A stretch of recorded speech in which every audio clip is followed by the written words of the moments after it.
The first rule of success is to have a vision.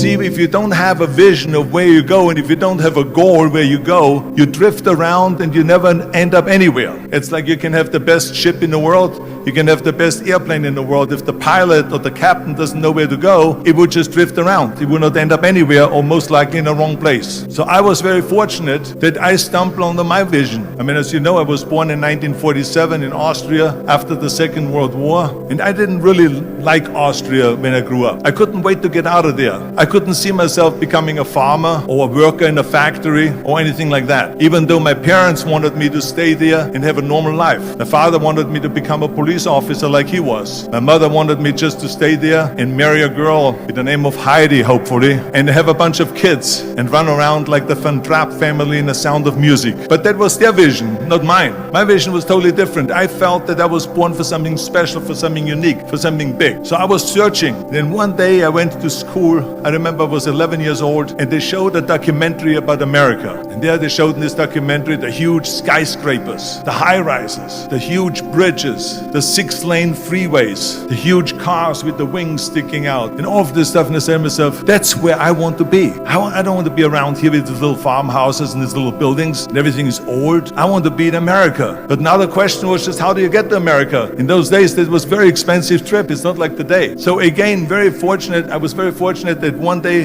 after school, I walked by a store in Graz, which was called Brühl. And it was the only store that really sold kind of American stuff. So one day they had jeans there, American jeans, and then they had the bullwalker, and then they had an expander and some barbells and some dumbbells and an exercise bench in the window. So I went inside and I looked around and I looked at this stuff, and then I saw a magazine. I saw a bodybuilding magazine that had Reg Park on the cover. Reg Park was then a 3-time Mr. Universe, and I saw him on the big screen as Hercules. And on the cover it said how Reg Park, Mr. Universe, became the Hercules star. That's what the cover story was all about. So I looked at the cover and I said to myself, I got to get this magazine. So I bought the magazine, I took it home, and I read it over and over from the front page to the back. It had everything in there: how he trained, how he was working out in Leeds, England, in a factory town, how he worked out every day for 3-4 hours and became the strongest man of Europe, and how he won Mr. Europe and Mr. Great Britain, and then eventually Mr. Universe, and how he won the second Mr. Universe and the third Mr. Universe, and how he was discovered to play the starring role in Hercules. I read that and I said to myself, wow, this is the blueprint for my life. This is exactly what I want to do. I want to become a bodybuilding champion just like Reg Park.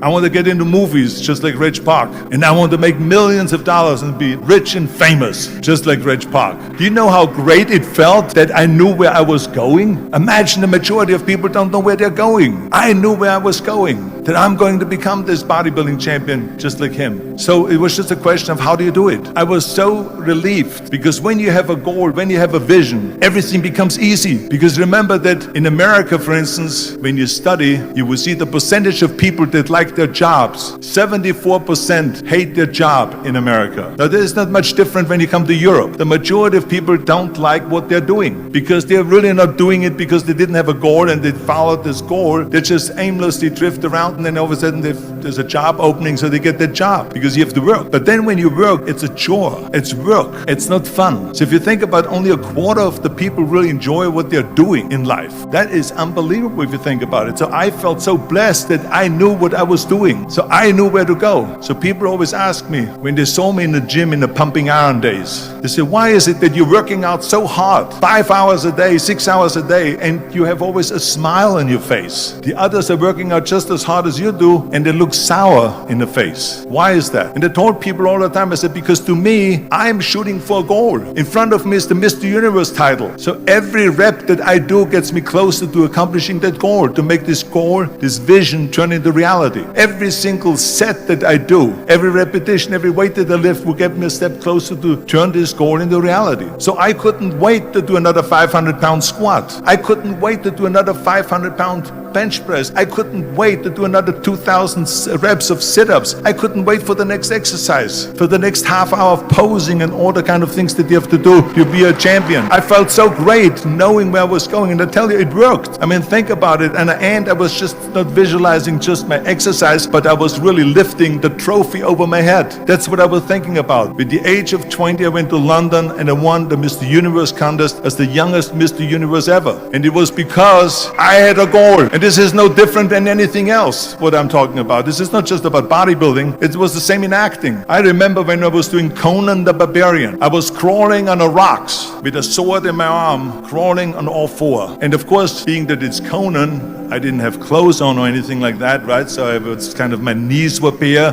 my elbows were bare and everything else. And I'm crawling on the rocks. So after 10 takes, my elbows were bleeding and my knees were bleeding. And the director came to me and he said, Arnold, I'm so sorry that you have to go through this, but we need one more take, a close-up of you crawling with the sword towards the camera. Can you handle one more take? And I said to him, I don't know what you're talking about. He says, I'm totally fine. He says, but you're bleeding. I said, because I don't feel it, because I can visualize what the scene will look like in a film. And I'm so excited about this scene. I was visualizing crawling up behind Thulsa Doom, which was played by James Earl Jones. Crawling up behind Thulsa Doom with the sword slowly, and then rising up behind him and cutting his head off. And the head spins in the air, slowly with blood all over the place, and slowly falls down the steps and rolls down the steps. And his body slowly falls sideways. That was what I was visualizing, and that was very important because he, in the movie, killed my parents, killed Conan's parents. And that was revenge. And he always said that flesh is stronger than steel. And I wanted to prove to him that no, steel is stronger than flesh. And so I had this in my mind,